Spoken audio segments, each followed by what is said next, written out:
It was 12:03 a.m., the kind of silence that only exists when the world's asleep and something inside you isn't. I remember the glow of his phone lighting up the dark room, the vibration low but sharp enough to pull me out of half sleep. For a second, I thought it was mine, but it wasn't. It was his. And on the screen, a name I knew too well to ever see it there. I didn't move, didn't breathe.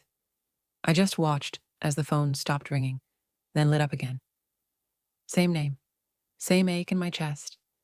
He didn't wake up, or maybe he pretended not to, because the second time it rang, he turned slightly away, pulling the blanket higher, like that could hide anything.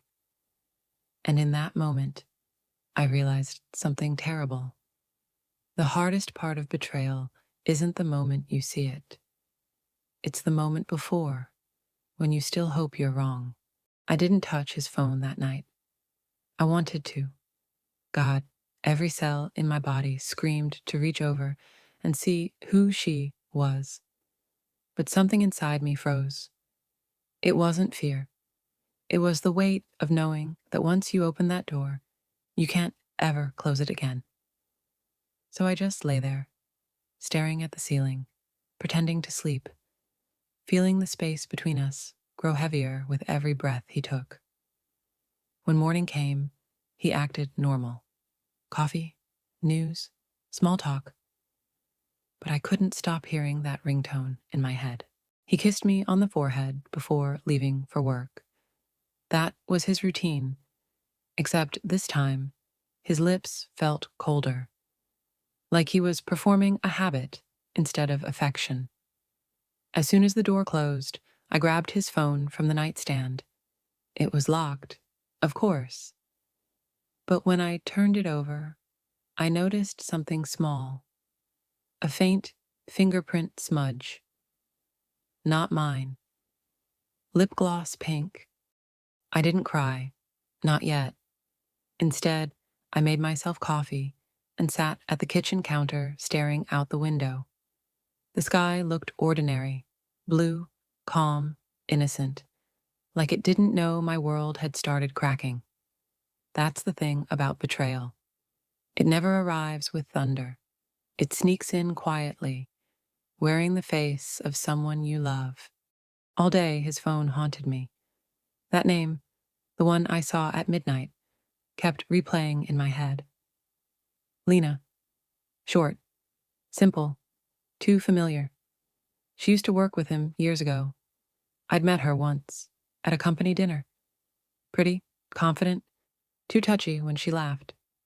At the time, I told myself it was harmless. She was just one of those people who didn't understand boundaries. But now, at 12:03 a.m., her name was glowing on my husband's phone. And that changed everything. By evening, I couldn't take it anymore. He came home smiling, talking about meetings, traffic, dinner. I watched him like a stranger in my own house, noticing everything I'd ignored before. The way he looked down when I asked about his day. The subtle delay before answering. How he left his phone face down on the counter. Every gesture felt rehearsed. Every word sounded like a line from a script I hadn't read. After dinner, he went to take a shower. I sat there staring at his phone again. Black screen, face down. My hand moved before I could think. I picked it up.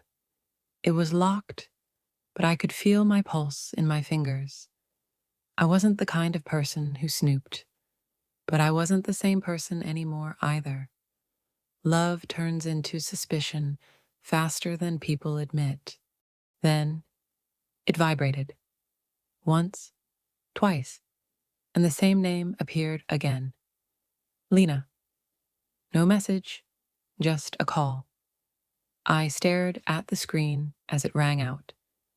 And in that ringing, I swear I could hear my marriage unraveling. One unanswered call at a time. He came out of the shower humming. Steam followed him like nothing had happened, like I hadn't just watched his phone flash her name again. He smiled, asked if I wanted tea. I nodded, pretending my throat wasn't burning. He handed me my cup, kissed my hair, and scrolled through his phone while sipping his own. It was the same device that had rung minutes ago.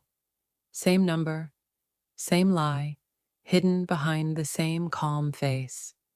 I looked at him and wondered how many times he'd done this. Lied with eyes full of warmth. That night, when he fell asleep, I couldn't. I turned over, watched him breathe, studied the curve of his shoulder, the same shoulder I used to rest my head on when life felt too heavy. Now it felt like a wall. I wanted to shake him, scream, ask why, but the truth is, I wasn't ready to know, because once you know, you can't unknow. And once you break something sacred, love doesn't sound the same anymore, even when it's whispered. In the morning, I did something I swore I never would. I followed him. I waited until he left for work, then took my car, staying a few cars behind. He wasn't heading toward the office. He drove past it, to a cafe near the river. And when I parked far enough to watch unseen, I saw her. Lena. Bright dress. Familiar laugh. The same one from that company dinner. He smiled at her the way he used to smile at me. I didn't make a scene, didn't cry. I just sat there, watching them. Two people sharing secrets I never knew existed. The world outside kept moving. Cars passed, people laughed, music played faintly from a distance. And I sat frozen, realizing my life had split in two. Before that moment, and after it, he came home late that evening. He smelled like rain and someone else's perfume. I was sitting on the couch, lights low, TV on mute. He smiled when he saw me. That same easy smile that used to mean comfort, but now looked like camouflage. I didn't speak. I waited. And when he asked, "What's wrong?" I just said, "Who's Lena?" For a moment, his whole face went still. That silence told me everything before his words even tried to. He laughed at first. Soft, forced. Said she was a coworker. Said I was imagining things. Said he was helping her with something. The lies came too quickly, too cleanly. And as he spoke, I realized this wasn't new to him. He'd practiced this story before. That hurt more than the cheating itself, because it meant he'd already built a world without me in it. I didn't yell, didn't throw anything, didn't even cry. I just looked at him, really looked, at the man I'd built a life with, now reduced to excuses and half-truths. He couldn't hold my gaze for long. He looked down, rubbed his temples, then said, "It wasn't supposed to happen." That line, "It wasn't supposed to happen," was the only honest thing he said all night. When he went to bed, I stayed in the living room. The silence felt heavier than ever.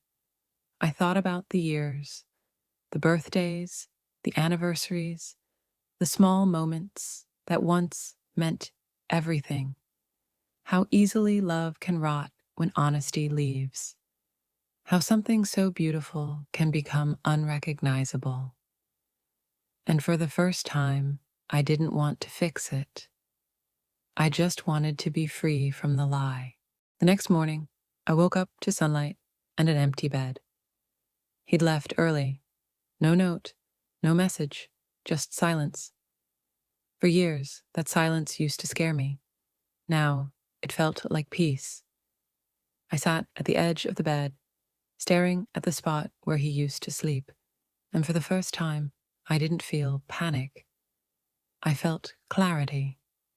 Love isn't about holding on when it's breaking you.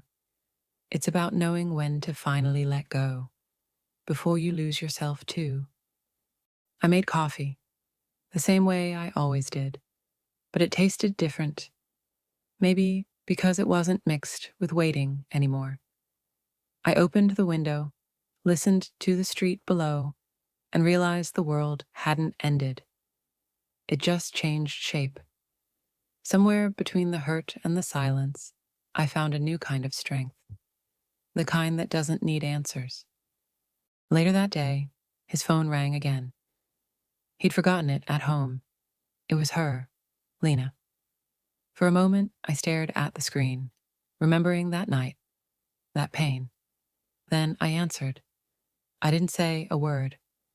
I just let the silence stretch, long enough for her to feel it. Then I hung up.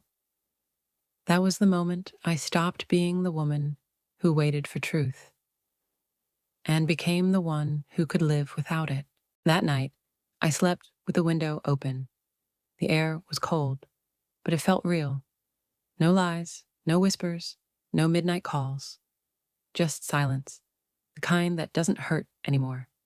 And as I closed my eyes, I realized something I wish I'd known years ago. Sometimes silence isn't what breaks you, it's what finally sets you free.